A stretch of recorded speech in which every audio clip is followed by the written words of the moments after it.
Je n'ai pas de doute que le millésime 2022 fera date dans ces deux appellations que sont Pauillac et Saint-Estèphe.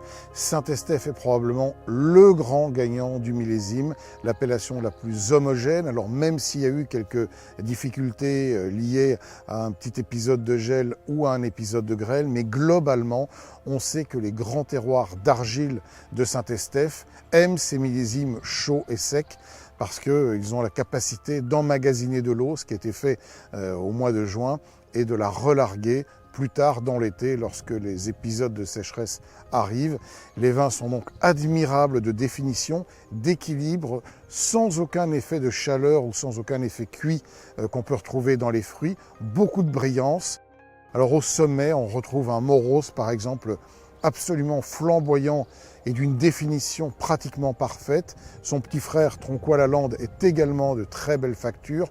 Et puis on retrouve par exemple au Marbuzet, qui est un cru qu'on affectionne beaucoup et qui signe de l'aveu même de son propriétaire Henri Dubosc, sans doute le plus grand millésime jamais produit au château. Il y a toute une série de crus, peut-être un peu moins connus aussi sur l'appellation, qui méritent vraiment qu'on s'y intéresse. Du côté du Grand Pauillac, évidemment, là aussi, les grands terroirs sont à la fête. Lafite Rothschild, qui ne tombe jamais dans l'excès et qui arrive toujours à maîtriser les millésimes chauds, fait un vin de légende. Mais par exemple, son petit frère Duhart est lui aussi très ciselé, très précis.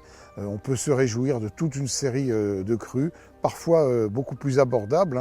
Je pense par exemple à Linche Moussas, qui fait un vin d'une définition et d'une gourmandise remarquable, ou à Houbbage Libéral, tout en dentelle et en finesse. Il y a largement de quoi faire dans ce millésime sur ces deux très belles appellations.